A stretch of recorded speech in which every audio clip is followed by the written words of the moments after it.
Hello दोस्तों, आपका agriculture study BK में स्वागत है। तो हम शुरू करने वाले हैं इसमें आपकी फसल विज्ञान को जो हम यहाँ पर आपकी शुरू करने वाले हैं, और जो कि एग्रोनॉमी या फसल विज्ञान बोल सकते हैं हम। तो इसके जो आपके यूपी SSC जो AGT है उसमें 25 नंबर का जो आपका एग्रोनॉमी से पूछा जाएगा। तो यहाँ पर जो हमारी ये वीडियो नंबर जो हमारी 8वीं वीडियो हो जाती है। इससे पहले हमने 7 वीडियो करा दी हैं और प्ले लिस्ट बनी हुई है, आप वहाँ से जाकर चेक कर सकते हैं। और आपके जो अन्य सब्जेक्ट हैं वो भी हमने यहाँ पर करा दिए हैं, तो आप एक बार उन्हें जाकर देख लेंगे। और जो हमारे चैनल पर पहली बार आए हैं वो चैनल को ज़रूर सब्सक्राइब कर दें और इस वीडियो को लाइक ज़रूर कर दें। तो फिर देर न करते हुए हम वीडियो बढ़ाते हैं आगे। तो प्रश्न नंबर हम शुरू करेंगे 101, जो 100 क्वेश्चन हमने पीछे नेक्स्ट वीडियो में जो है करा दिया था। 101 क्वेश्चन जो है ये हमने आपको कल होमवर्क में दिया था, तो इसका आंसर आपको कमेंट बॉक्स में बताना था। तो कुछ ने बताया था जो कि सही था, तो इसमें अब हम जो है इसका आंसर बता देते हैं। क्या है कि दाने के लिए ज्वार की जो बीज दर है वो प्रति हेक्टेयर कितनी होती है। तो 4 से 5 किलोग्राम, 12 से 15 या 20 से 25 या 75 से 80 किलोग्राम। मतलब जैसे ज्वार हम बोते हैं और दाना हमें उत्पादन करना है उससे, तो उसकी बीज दर जो है कितनी होनी चाहिए। तो उसकी 20 से 25 किलोग्राम जो है बीज दर होनी चाहिए। ऑप्शन नंबर इसका सी आंसर सही था। और आगे बात करें हम 102 क्वेश्चन की, और इस वीडियो में जो हम आपको 50 क्वेश्चन कराएंगे। हर वीडियो में हम आपको 50 क्वेश्चन करा रहे हैं, और ये क्वेश्चन जो होंगे आपको एग्जाम में देखने को ज़रूर मिलेंगे। तो यहाँ 102 की बात करें हम, सबसे अधिक सूखा सहनशील फसल कौन सी हो जाती है। तो आपकी मक्का है, ज्वार है, बाजरा है और अरहर है। तो आपकी सबसे ज़्यादा जो सूखा सहनशील फसल हो जाती है वो होती है आपकी बाजरा, क्योंकि बाजरा जो है कम पानी की आवश्यकता होती है, ये सूखे को सहन कर लेती है। तो ऑप्शन नंबर इसका सी हो जाएगा। बात करें 103 की, 103 है, निम्नलिखित में से कौन सी काबुली चने की एक किस्म नहीं है। तो इनमें से बताना है कि काबुली चने की किस्म कौन सी नहीं है। तो K4 हो जाती है, K5 हो जाती है, प्रगति हो जाती है, सद्भावना हो जाती है। तो इनमें से जो आपकी काबुली चने की जो किस्म नहीं है वो हो जाती है आपकी सद्भावना जो है, ये आपकी काबुली चने की किस्म नहीं है। K4 और K5 और प्रगति जो होती हैं ये आपकी काबुली चने की किस्म हो जाती हैं। आगे बात करें 104 क्वेश्चन। 104 है कि मूंगफली में प्रोटीन की मात्रा कितनी होती है। तो 45% होती है, 25%, 15% या 10%। तो मूंगफली में बताना आपको प्रोटीन की कितनी मात्रा होती है। तो वो आपकी 25% जो है प्रोटीन की मात्रा होती है मूंगफली के अंदर। ऑप्शन नंबर इसका बी आंसर सही हो जाएगा। बात करें प्रश्न नंबर 5 की। 5 है आपका कि गार्डन व सूर्य किस फसल की उन्नतशील किस्में हैं। तो गार्डन व सूर्य जो है आपकी किस फसल की उन्नतशील किस्में हो जाएंगी। तो आपकी लौकी हो जाएगी, सूरजमुखी हो जाएगी, पपीता हो जाएगा या कपास हो जाएगा। तो आपकी गार्डन जो हो जाती है वो हो जाती है आपकी सूरजमुखी की जो है। गार्डन और सूर्य जो है ये उन्नतशील किस्म हो जाती है आपकी सूरजमुखी की। ऑप्शन नंबर इसका बी आंसर सही हो जाएगा। बात करें 106 क्वेश्चन, 106 क्वेश्चन। 106 आपका कपास की सबसे अधिक उपज देने वाली किस्म कौन सी हो जाती है। तो कपास की बतानी है आपको, जो सबसे ज़्यादा जो उपज देती है वो कौन सी किस्म है। तो लोहित हो जाती है, 12 लक्ष्मी हो जाती है, शंकर 4 हो जाती है, विकास हो जाती है। तो आपका 106 का जो आंसर हो जाता है वो आपकी शंकर 4 जो किस्म होती है वो कपास की सबसे अधिक उपज देती है। ऑप्शन नंबर इसका सी आंसर सही हो जाएगा। बात करें हम प्रश्न नंबर 107 की। 107 है कि भारत में सबसे अधिक क्षेत्रफल में उगाई जाने वाली कपास कौन सी है। तो भारत में जो सबसे ज़्यादा क्षेत्रफल पर जो उगाई जाती है कपास वो कौन सी हो जाती है। तो हो जाती है गोसिपियम जो कि हिस्टूटम, या जो कि गोसिपियम हो जाती है बारबेडस, या गोपिसियम हर्बेसियम हो जाती है, जो गोसिपियम अर्वेरियम्स हो जाती है। तो इनमें से बताना आपकी कौन सी हो जाती है सबसे ज़्यादा क्षेत्रफल पर जो उत्पादन किया जाता है। तो वो जो हो जाती है आपकी गोसिपियम, जो हिस्टूम है ये आपकी हो जाती है। ऑप्शन नंबर ए आंसर इसका सही हो जाएगा। बात करें प्रश्न नंबर 108 क्वेश्चन की। 108 है कि गन्ने की फसल में लगने वाले तना बेधक कीट के जैविक नियंत्रण हेतु प्रयोग किया जाता है। तो मतलब अगर गन्ने में जो आपका तना छेदक कीट लग जाता है तो उसके जैविक नियंत्रण के लिए किसका हम प्रयोग करेंगे। तो आपका मोनोक्लोरोफॉस का, या टाइकोग्रामा चिलेंसिस का, या बोडो मिक्स का। यहाँ पर 3 ही ऑप्शन दिए हुए हैं, तो एक ऑप्शन जो है यहाँ पर आप ऐड कर लेंगे कुछ भी। तो यहाँ पर हो जाएगा आपका या आप लिख लेंगे जिब्रेलिन यहाँ पर चौथा ऑप्शन। तो 108 का जो आंसर हो जाता है आपका वो हो जाता है ट्राइकोग्रामा चिलेंसी का जो है प्रयोग करते हैं, जो गन्ने में तना बेधक जो कीट लग जाता है उसके नियंत्रण के लिए। ऑप्शन नंबर इसका बी आंसर सही हो जाएगा। अब आगे बात करें हम, तो यहाँ पर ये क्वेश्चन रिपीट हो गए हैं, एक बार हम यहाँ पर 108 क्वेश्चन तो ये रिपीट हो गए हैं, कोई नहीं। तो हमने जो है 108 तक बात कर ली है, 108 से आगे की बात करते हैं हम 109 क्वेश्चन की। तो 109 क्वेश्चन है आपका 109 की बात करें तो जो कि ओरोवन की किस फसल का जड़ परजीवी हानिकारक पौधा हो जाता है? कपास का, मूंगफली का, गेहूं का या तंबाकू का? तो ओरोवन की जो है वो किस फसल का जो जड़ परजीवी हानिकारक पौधा हो जाता है वो किसका होता है? तो वो आपका तंबाकू का हो जाता है। ऑप्शन नंबर डी इसका आंसर सही हो जाएगा। बात करें 110 क्वेश्चन की, 110 है कि निम्नलिखित में से कौन सा तंबाकू की फसल से संबंधित नहीं है? तो ये क्वेश्चन इंपॉर्टेंट हो जाता है और हमने इससे पहले की वीडियो में भी आपको बताया था कि तंबाकू से संबंधित मतलब कौन सी जो है क्रिया संबंधित नहीं है। तो आपकी डिस्करिंग या क्यूरिंग या पियसिंग या रेटिंग, तो कौन सी नहीं होती है क्रिया तंबाकू के अंदर? तो वो आपकी होती है रेटिंग जो होती है ये मूंगफली में होती है आपकी, ये तंबाकू के अंदर नहीं होती है। ऑप्शन नंबर इसका डी आंसर सही हो जाएगा। और आगे बात करें हम प्रश्न नंबर 111, 111 की डिक्स हल में जो डिक्स कोण होता है वो कितना होता है? तो 30 से 39 सेंटीग्रेड या डिग्री या 38 से 42 डिग्री या 42 से 45 डिग्री या 47 से 49 डिग्री। तो कितना होता है इसका? इसका होता है 47 से 49 डिग्री जो होता है डिक्स हल में जो डिक्स कोण होता है तो उसका 47 से 49 डिग्री के बीच में होता है। ऑप्शन नंबर इसका डी हो जाएगा। बात करें प्रश्न नंबर 12 की, 112, तो अनावश्यक पादप पोषक तत्व कौन से होते हैं? कौन से बताने हैं? जो अनावश्यक मतलब जो अपने आप ही जिनकी पोषक तत्व की आवश्यकता नहीं होती वो अपने आप ही जो शोषित कर लिए जाते हैं। जिंक, गंधक, सोडियम या पोटेशियम, तो कौन सा होता है? तो आपका तो इसमें जो है सोडियम होता है अनावश्यक पादप पोषक तत्व। ऑप्शन नंबर इसका सी आंसर हो जाएगा। बात करें 113 क्वेश्चन की, 113 है कि आलू में दीमक से बचाव हेतु किसका प्रयोग करते हैं? मतलब जो आलू में जो दीमक लग जाती है तो उसके बचाव के लिए किसका प्रयोग करेंगे?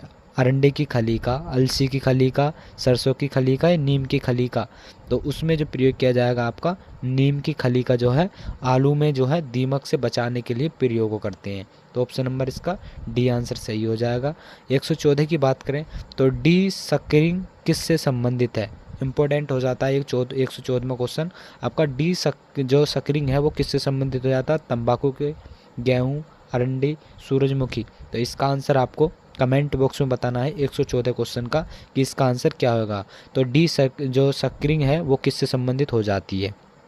आगे बात करें हम 115 कि मूंगफली के दाने में वसा की प्रतिशत मात्रा कितनी होती है? तो आपसे पहले प्रोटीन पूछी गई थी तो कितनी थी? 25% थी। अब पूछा गया आपसे कि वसा मतलब दाने में जो वसा की प्रतिशत मात्रा होती है मूंगफली के अंदर वो कितनी होती है? तो आपकी 20%, 30%, 40% या 50%। तो कितनी होती है? तो 40% जो है वसा होती है मूंगफली के दाने के अंदर। ऑप्शन नंबर इसका सी आंसर सही हो जाएगा। बात करें हम प्रश्न नंबर 116 क्वेश्चन की, 116 है कि पौध रोपित धान में साधारणतः प्रयोग होने वाला खरपतवारी नाशी कौन सा हो जाता है? तो ब्यूटाक्लोर हो जाता है, या सल्फोफ्यूरान हो जाता है, या 2,4-डी हो जाता है, या पेडी मेथिलीन हो जाता है? तो आपका किसके लिए हो जाता है? खरपतवार नाशी के लिए। मतलब अगर हमने पौध रोपी है उसके धान में जो साधारण तरीके से कोई खरपतवार आ जाता है तो उसे खरपतवार को नष्ट करने के लिए हो किसका प्रयोग करेंगे? तो उसमें जो करेंगे हम ब्यूटाक्लोरो का प्रयोग करेंगे। ऑप्शन नंबर इसका ए आंसर सही हो जाएगा। 2,4-डी का चौड़ी पत्ती वाले खरपतवारों के लिए प्रयोग किया जाता है। आगे बात करें हम प्रश्न नंबर 117 क्वेश्चन की, 117 आपका PDM 11 किसकी प्रजाति है? तो उड़द की है, सोयाबीन की है, ज्वार की या मूंग की? तो PDM जो है 11 तो किसकी प्रजाति हो जाती है? यह आपकी होती है मूंग की। ऑप्शन नंबर इसका सी आंसर सही हो जाएगा। बात करें 118 क्वेश्चन की, तो अपनी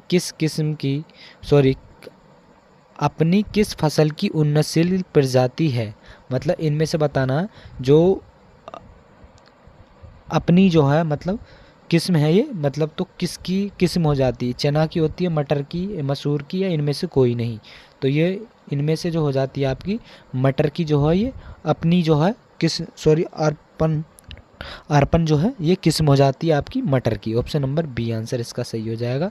बात करें 119 की, हरी खाद गेहूं फसल चक्र की फसल चक्र सघनता कितनी होती है। तो इसमें बताना हरी खाद की और गेहूं की जो है फसल चक्र सघनता कितनी होती है। तो 100% होती है, 150, या आप 200% या 250%। अब जो हम इसमें जो जल जो आपकी सघनता है, मतलब फसल चक्र सघनता है, उसे किस प्रकार निकालते हैं। तो ऊपर तो हम लिख लेंगे फसलों की संख्या और नीचे लिख लेंगे हम वर्ष। तो ये और बटे हम बड़ा मतलब गुणा में लिख लेंगे 100। तो इस तरीके से जो है यहाँ पर निकाल लेंगे जो फसल चक्र है। लेकिन हरी खाद की जो होती है वो पूरे 100% ही होती है, क्योंकि हरी को जो है काउंट नहीं किया जाता, हरी खाद को जो है काउंट नहीं किया जाता फसल चक्र के अंदर। ऑप्शन नंबर 119 का जो है आपका ए आंसर हो जाएगा। बात करें आगे प्रश्न नंबर 120 क्वेश्चन की। 120 है कि एनियोमीटर का प्रयोग किसके मापन के लिए प्रयोग किया जाता है। तो हमने इसमें जो आपकी 6 वीडियो थी उसमें ये क्वेश्चन बिल्कुल सेम कराया था। तो इसका आंसर आपको कमेंट बॉक्स में बताना है कि एनोमीटर का प्रयोग किसके लिए किया जाता है। तापमान के लिए, वायु दाब के लिए, वायु दिशा के लिए और आपकी वायु गति के लिए। तो इसका जो है आंसर आपको कमेंट बॉक्स में बताना है 120 आंसर का, 120 क्वेश्चन का। आगे बात करें 121 क्वेश्चन। तो दलहनी फसलों में कितनी बीज मात्रा को एक पैकेट राइबोजियम संवर्धन में उपचारित करना चाहिए। मतलब दलहनी फसल है हमारी, उसका कितनी बीज की मात्रा लेनी चाहिए जो एक पैकेट में राइबोजियम संवर्धन से उपचारित किया जा सके। तो 5 किलोग्राम, 10 किलोग्राम, 15 किलोग्राम या 20 किलोग्राम। तो कितनी लेनी चाहिए। तो आपका 10 किलोग्राम बीज लेना चाहिए, उसके लिए एक पैकेट राइबोजियम में उपचारित कर कर उसे जब बोना चाहिए। ऑप्शन नंबर 20 का आंसर सही हो जाएगा। बात करें हम प्रश्न नंबर 122। 122 है कि अरहर में दाना का डंठल का अनुपात कितना होता है। तो अरहर में जो दाना होता है उसका डंठल और दाना होता है तो उसका अनुपात कितना होता है। तो 1:2, 1:10, 1:3, 1:8। तो कितना होता है इसका। तो आपका होता है 1:8। एक दाना होता है और 8 अनुपात में जो है इनका डंठल होता है। ऑप्शन नंबर इसका डी आंसर सही हो जाएगा। बात करें 123 क्वेश्चन की। तो 123 क्वेश्चन आप दलहनी फसलों को फसल चक्र में शामिल करना चाहिए क्योंकि यह कुल दलहन उत्पादन बढ़ाती हैं। पहला ऑप्शन।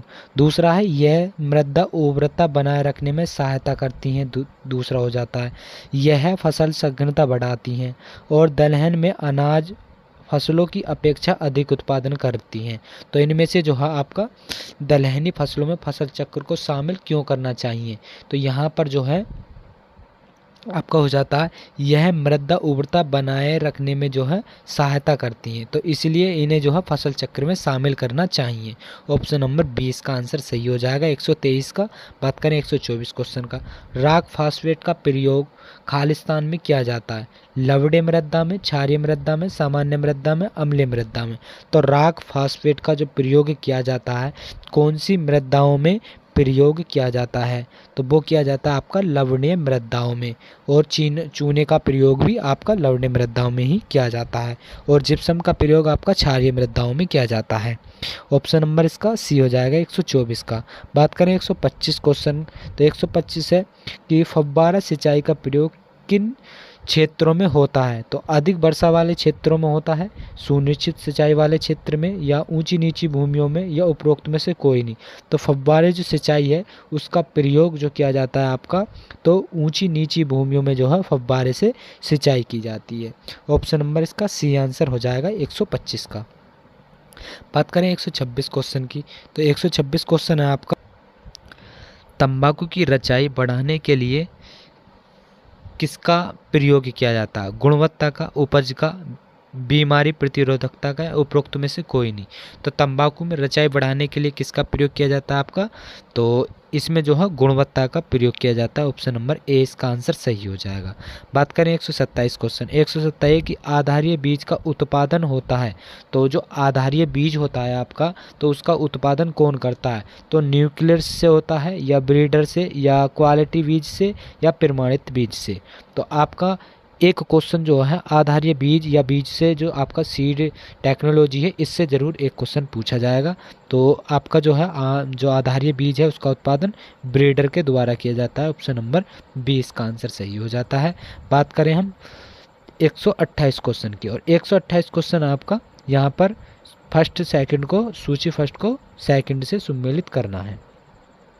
तो इसमें जो है आपका एक तरफ दिए हुए हैं आपका सूची फर्स्ट, दूसरी तरफ है आपका सूची सेकंड। तो यहाँ पर मिलाना है आपको। तो डेसियोमीटर का जो प्रयोग किया जाता है किसके लिए किया जाता है, तो डेसियोमीटर का जो प्रयोग किया जाता है आपका, तो वो किया जाता है आपका नमी के मापने के लिए। प्रेस प्लेट का प्रयोग किसके लिए किया जाता है, तो आपका फील्ड कैपेसिटी का प्रयोग किया जाता है। CRI का प्रयोग किसके लिए किया जाता है, तो आपका किया जाता है गेहूं के लिए।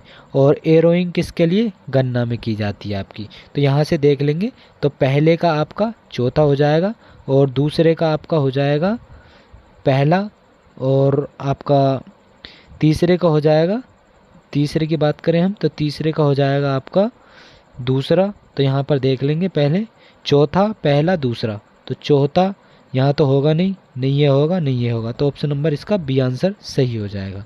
आगे बात करें हम प्रश्न नंबर 129 क्वेश्चन की। 129 है कि निम्नलिखित में से किस में प्रोटीन की मात्रा सर्वाधिक होती है। तो प्रोटीन की मात्रा सबसे अधिक किस में होती है, अरहर में, मूंग में, सोयाबीन में या उड़द में। तो आपको सबको इस क्वेश्चन का आंसर पता होगा कि प्रोटीन की मात्रा सबसे ज़्यादा किस में होती है, तो आपकी होती है सोयाबीन के अंदर। कितनी होती है, 40 से जो है 42% जो है सोयाबीन के अंदर आपकी प्रोटीन पाई जाती है। आगे बात करें हम प्रश्न नंबर आपका हो जाता है 130 क्वेश्चन। तो 130 क्वेश्चन जो है आपका, यहाँ से हम देख लेंगे 130 क्वेश्चन को। तो यहाँ सूची फर्स्ट को सेकंड से मिलाना है। तो इसमें बेंगलुरु विधि आपकी किससे संबंधित हो जाती है, तो आपको सबको पता होगा। तो बेंगलुरु विधि जो हो जाती है आपकी कंपोस्टिंग से हो जाती है। कैंचू की प्रजाति कौन सी हो जाती है आपकी, तो कैंचू की प्रजाति हो जाती है आपकी इसेनिका, मतलब इसेनिया फ्रोटेडा। और राइबोजियम जो ट्राइफोलियम हो जाती है वो किससे हो जाती है, वो आपकी बरसिंग की हो जाती है। जैविक पलवार धान का फसल हो जाता है। तो यहाँ पर जो है आपका आंसर जो है कौन सा हो जाएगा, तो आप देख लेंगे, पहले का जो है आपका हो जाएगा चौथा, और दूसरे का हो जाएगा आपका कौन सा हो जाएगा, सॉरी पहले का आपका तीसरा हो जाएगा और दूसरे का चौथा। तो आपका ऑप्शन नंबर सी इसमें आंसर सही हो जाएगा। आपका कौन सा, सी आंसर हो जाएगा 130 क्वेश्चन का। आगे बात करें 131 क्वेश्चन की। 131 है कि ऐसा तरीका जिसके द्वारा जल नियंत्रित रूप में लाया जाता है, मतलब ऐसा तरीका जिसके द्वारा जल नियंत्रित रूप में लाया जाता है उसे क्या कहते हैं, तो सिंचाई सूचकी जो कि सूचकांक कहते हैं, सिंचाई विधि कहते हैं, सिंचाई अवधि बोला जाता है, या उपरोक्त में से कोई नहीं। तो ऐसा कौन सा तरीका जिसके द्वारा जो है जल नियंत्रित रूप में लाया जाता है, मतलब जल को जो है नियंत्रित रूप में हम कर सकते हैं, तो वो कौन सा तरीका हो जाता है, सिंचाई सूचीकरण जो होता है। ऑप्शन नंबर ए इसका आंसर सही हो जाएगा। बात करें 132 से सेकेरम ऑफिसिनेरम एल वैज्ञानिक नाम किसका हो जाता है, तो आपका गन्ने का होता है, ज्वार का होता है, उपरोक्त में से कोई नहीं, चकुंदर का। तो सेकेरम ऑफिसिनेरम आपका गन्ने का हो जाता है वैज्ञानिक नाम। ऑप्शन नंबर ए इसका सही हो जाएगा। और ग्लाइसिन मैक्स जो आपका हो जाता है वो हो जाता है आपका सूरजमुखी का। आगे बात 100 ग्राम और 22 कलर हो जाता है आपका किसका, ज्वार का। तो आगे बात करें हम प्रश्न नंबर 133 क्वेश्चन की। 133 है कि धान में, मतलब धान शोध निर्देशालय स्थित है कहाँ पर है, तो बेंगलुरु में है, हैदराबाद में, नई दिल्ली में, या उपरोक्त में से कोई नहीं। तो धान शोध निर्देशालय जो कहाँ पर स्थित है आपका, तो ये हैदराबाद के अंदर हो जाता है। ऑप्शन नंबर 20 का आंसर सही हो जाएगा 133 क्वेश्चन का। 134 की बात करें तो शुष्क खेती हेतु फसलों एवं प्रजातियों में कौन सा गुण होना चाहिए, मतलब जो शुष्क खेती है आपकी, उसमें फसल और प्रजाति का जो गुण कौन सा होना चाहिए? कम अवधि एवं शीघ्र वृद्धि, गहरी एवं विभाजित जड़, शीघ्र पकने वाली, या इनमें से कोई नहीं। तो 134 का जो आपका आंसर हो जाता है वो होता है कि इनमें से कोई नहीं होना चाहिए। नहीं तो कम अवधि एवं शीघ्र वृद्धि पकने वाली, और गहरी एवं विभाजित जड़ वाली भी नहीं होनी चाहिए, और शीघ्र पकने वाली भी नहीं होनी चाहिए। तो आपका 134 डी आंसर सही हो जाएगा। आगे बात करें 135 क्वेश्चन की। 135 क्वेश्चन है कि थ्रेसर का प्रयोग किया जाता है। तो थ्रेसर का प्रयोग अनाज की बुवाई के लिए, फसल की कटाई के लिए, अनाज की मिलिंग के लिए, उपरोक्त में से कोई नहीं। तो थ्रेसर का जो प्रयोग किया जाता है आपका किसके लिए किया जाता है? तो अनाज की मिलिंग के लिए जो है आपका थ्रेसर का प्रयोग किया जाता है। और अनाज की बुवाई के लिए डिवलर का प्रयोग किया जाता है। कटाई के लिए जो है आपका हार्वेस्टिंग का प्रयोग कटाई में करते हैं। ऑप्शन नंबर इसका आपका सी आंसर सही हो जाएगा। तो आगे बात करें हम 136 क्वेश्चन। तो किस राज्य में मूंगफली का सर्वाधिक उत्पादन होता है? महाराष्ट्र के अंदर, गुजरात के, उत्तर प्रदेश के, मध्य प्रदेश के? ये क्वेश्चन हमने इससे पहले वाले वीडियो में भी कराया था कि मूंगफली का सर्वाधिक उत्पादन कहाँ पर होता है। तो सबसे ज़्यादा जो उत्पादन होता है मूंगफली का वो आपका गुजरात के अंदर होता है। ऑप्शन नंबर 20 का आंसर सही हो जाएगा। बात करते हैं 137 क्वेश्चन। 137 की गेहूँ की कटाई करते समय नमी का प्रतिशत होना चाहिए। तो अगर हम गेहूँ की कटाई करते हैं तो उसका जो आपका नमी की प्रतिशत मात्रा वो कितनी होनी चाहिए? तो 15 से 20%, 25 से 30%, 8 से 10%, या 10 से 12%। तो कितनी होनी चाहिए? तो आपकी 15 से 20% जो है आपकी नमी की प्रतिशत मात्रा होनी चाहिए जब गेहूं की कटाई की जाए। ऑप्शन नंबर ए आंसर इसका सही हो जाएगा। आगे बात करें हम प्रश्न नंबर 138। 138 की धान की पहली नत्रजन की प्राथमिकता है, मतलब धान में जो पहली नत्रजन की प्राथमिकता है वो कौन सी हो जाती है? नाइट्रेट हो जाती है, अमोनिकल हो जाती है, नाइट्राइट हो जाती है, या एमाइड हो जाती है? तो पहली नत्रजन जो प्राथमिकता होती है धान के अंदर वो आपकी होती है अमोनिकल। ऑप्शन नंबर 20 का आंसर हो जाएगा। तो अमोनिकल के रूप में जो है नत्रजन को प्राथमिकता के रूप में धान की फसल में दिया जाता है। आगे बात करें हम प्रश्न नंबर 139 क्वेश्चन की। तो 139 क्वेश्चन आपका, तो ये आपका सूची फर्स्ट को सेकंड से मिलाना है कि क्या होगा। तो कपास किससे संबंधित हो जाती है आपकी? तो कपास में जो है गिनिंग की जाती है। क्या? गिनिंग। मक्का में क्या किया जाता है आपका? मक्का में ट्रैपिंग की जाती है। मूंगफली में क्या की जाती है आपकी? तो पैकिंग की जाती है। जूट में क्या की जाती है? तो रॉटिंग की जाती है। तो यहाँ पर इसका आंसर इस तरह से हो जाएगा। पहले का आप देख लेंगे तीसरा, तो पहले का तीसरा एक ही ऑप्शन में है, नहीं ये होगा पहला, नहीं दूसरा, नहीं तीसरा, तो चौथे में है, तो आपका चौथा ही आंसर सही हो जाएगा।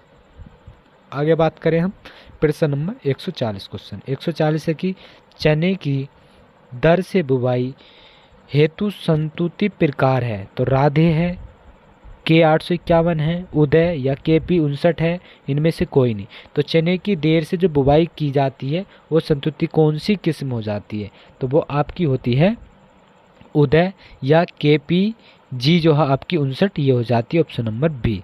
बात करें 141 क्वेश्चन। तो ये है शून्य भू परिष्करण सामान्य फसल में अधिकांश जो है सफल है। तो कौन सी हो जाती है? जो शून्य भू परिष्करण है सामान्य तरीके से, उसमें फसल में जो अधिकांश सफल होती है तो आलू में होती है, या गेहूं में, या तंबाकू में, या आपकी गन्ने में? तो किस में होती है? या आपकी गेहूं में सफल हो जाती है जो शून्य भू परिष्करण होती है। ऑप्शन नंबर 20 का आंसर हो जाएगा 141 का। आगे बात करें हम 142 क्वेश्चन की। तो 142 क्वेश्चन आपका संकर मक्के की बीज दर कितनी होती है? तो 10 से 15 किलोग्राम प्रति हेक्टेयर, 15 से 20 किलोग्राम प्रति हेक्टेयर, या 20 से 25 किलोग्राम प्रति हेक्टेयर, या 25 से 30 किलोग्राम प्रति हेक्टेयर? तो संकर मक्के की जो आपकी बीज दर होती है वो होती है आपकी 20 से 25 किलोग्राम जो है आपकी बीज दर होती है मक्के की, संकर मक्के की बीज दर। ऑप्शन नंबर सी आंसर इसका सही हो जाएगा।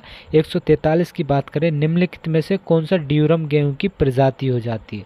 तो यहाँ पर जो आपको ड्यूरम की जो आपकी बतानी है कि प्रजाति कौन सी है। तो PVW 343, PVW 443, UP 2338 या PDW 215। तो कौन सा हो जाता है 143 का जो आंसर हो जाता है आपका PDW 215 जो होती है वो आपकी ड्यूरम गेहूं की प्रजाति हो जाती है। ऑप्शन नंबर इसका डी आंसर सही हो जाएगा। बात करें 144 क्वेश्चन। 144 है कि बेवरिया या बेसियाना निम्न खालिस्तान नियंत्रण हेतु प्रयोग किया जाता है। तो जो बेवरिया है या बेसियाना है उसके नियंत्रण के लिए किसका प्रयोग किया जाएगा? तो पत्ती कुतरने वाले कीट का, फलीवेदक का, मृदा में पाए जाने वाले कीट का या गंधीवक का। तो इसमें जो किया जाता है आपका वो किया जाता है आपका फलीवेदक का प्रयोग किया जाता है। ऑप्शन नंबर इसका बी आंसर सही हो जाएगा। आगे बात करें 145 क्वेश्चन की। 145 है कि किस फसल में नील हरित जो काई का प्रयोग जैव उर्वरक के रूप में किया जाता है? तो किस फसल में किया जाता है आपका नीले हरित का जो आपके लवण होते हैं, मतलब हरित लवक होते हैं, उनका प्रयोग जैव उर्वरक के रूप में प्रयोग कौन सी फसल में करते हैं? मक्का में, धान में, आलू में या गन्ना में? तो ये किया जाता है आपका धान की फसल में। ऑप्शन नंबर बी जो है आपका सही हो जाएगा 145 का। बात करते हैं हम प्रश्न नंबर 146 का। तो धान्य फसल के लिए नाइट्रोजन, फास्फोरस, पोटेशियम का कौन सा सही आदर्श अनुपात है? जो आपकी धान की फसल होती है उसमें नाइट्रोजन और फास्फोरस और पोटेशियम का जो सही क्रम है वो क्या होना चाहिए? तो 6:3:1 या 8:2:1 या 4:2:1 या 9:6:3। तो 146 का जो आंसर होना चाहिए आपका तो सी आंसर इसका सही हो जाएगा। तो 4 किलोग्राम जो है आपका नाइट्रोजन होनी चाहिए, 2 किलोग्राम फास्फोरस, 1 किलोग्राम पोटेशियम की मात्रा होनी चाहिए। यह आदर्श अनुपात हो जाता है आपका धान्य फसल के लिए। आगे बात करें 147 क्वेश्चन।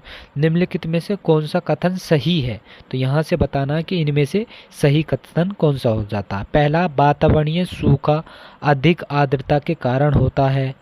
दूसरा है प्रभावी सिंचाई में जल प्रयोग दक्षता, मतलब जो प्रयोग क्षमता है वो अधिक होती है। तीसरा, ऊंची नीची सतह वाली भूमियों के लिए बौछावर सिंचाई जो है कम उपयुक्त होती है। और आगे बात करें अधिकांश जल क्षमता जो है आपकी क्षमता पर मृदा के सभी छिद्र पानी से भरे होते हैं। तो आपका 147 का आंसर जो है आपका यहाँ से बताना है कि कौन सा कथन सही है। तो इसमें आपका अधिकतम जल धारण क्षमता पर मिट्टी के जो सभी छिद्र होते हैं वो भर जाते हैं। तो ऑप्शन नंबर डी इसका सही हो जाएगा। अब ऊंची नीची भूमियों तो जो बौछार की सिंचाई की जाती है यहाँ पर लिखा हुआ है कम, तो इसलिए ऑप्शन बी भी गलत हो जाएगा। प्रभावी सिंचाई के लिए जल उपयोग दक्षता अधिक होती है लेकिन इसे कम होती है, तो यहाँ ये गलत हो जाएगा, यहाँ पर अधिक दिया हुआ है। वातावरणीय सूखा अधिक आर्द्रता के कारण होती है, नहीं होती, तो इसलिए ये गलत हो जाएगा। तो ऑप्शन नंबर 147 का डी आंसर सही हो जाएगा। बात करते हैं 148 क्वेश्चन। 148 है कि जल की गैसीय अवस्था क्या होती है? तो बर्फ है, ओला है, ओस है या वाष्प है? तो जल की जो गैसीय अवस्था होती है आपकी तो वो हो जाती है आपकी 148 का आंसर डी आंसर सही हो जाता है। जो वाष्प होती है तो वाष्प के रूप में जल की जो है गैसीय अवस्था हो जाती है। ऑप्शन नंबर डी आंसर हो जाएगा। बात करते हैं 149। 149 है कि सर्वोत्तम हरी खाद की फसल है। तो सबसे ज़्यादा मतलब हरी खाद के रूप में कौन सी फसल का प्रयोग किया जाता है? ग्वार का, सनई का, ढैंचा का, इनमें से कोई नहीं। तो सबसे ज़्यादा प्रयोग जो किया जाता है हरी खाद का वो आपका ढैंचा का किया जाता है, जिसका वैज्ञानिक नाम हो जाए सर्विया एरेटाना। तो ऑप्शन नंबर इसका सी आंसर सही हो जाएगा 149 का।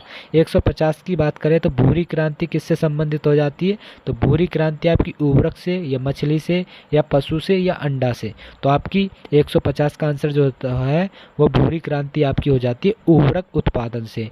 नीली क्रांति आपकी मछली उत्पादन से हो जाती है। अंडा उत्पादन से आपकी रजत क्रांति हो जाती है। तो यहाँ पर आपकी ये तीनों क्रांति हो जाती हैं। भूरी क्रांति आपकी ऑप्शन नंबर ए हो जाएगा, उर्वरक से, मछली उत्पादन से आपकी हो जाती है नीली क्रांति, और अंडा उत्पादन से आपकी रजत क्रांति हो जाती है। तो यहाँ से आपके हमने जो है आपको 150 क्वेश्चन जो है ये 3 वीडियो में हमने करा दिए, और ये इस वीडियो में हमने आपको 50 क्वेश्चन बताए थे। तो 50 क्वेश्चन ये हो गए हैं आपके यहाँ पर।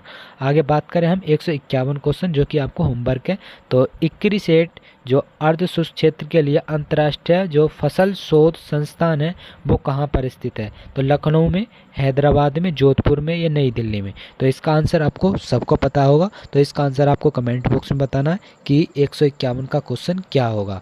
और हम आपको बता दें कि हम इसी चैनल पर अभी जल्दी में ही आपके प्रैक्टिस सेट शुरू करने वाले हैं, और वो प्रैक्टिस सेट जो हम करीबन 1 से लेकर हम 15 तक जो आपके प्रैक्टिस सेट कराएंगे, और वो प्रैक्टिस सेट आपके 100 नंबर के होंगे, और एक क्वेश्चन आपका 1 नंबर का होगा, और आपको उनमें से जो एग्ज़ाम में क्वेश्चन देखने को ज़रूर मिलेंगे। और इसकी PDF की बात करें हम, तो PDF जो आपको मिलेगा टेलीग्राम चैनल पर। तो टेलीग्राम चैनल की लिंक आपको डिस्क्रिप्शन बॉक्स में नीचे दी हुई है, वहाँ से आप उसे ज्वाइन कर वहाँ से आप PDF देख सकते हैं। और जिन्होंने अभी तक चैनल को सब्सक्राइब नहीं किया है तो चैनल को भी ज़रूर सब्सक्राइब कर लें। फिर मिलते हैं हम अपनी आने वाली अगली नेक्स्ट वीडियो में।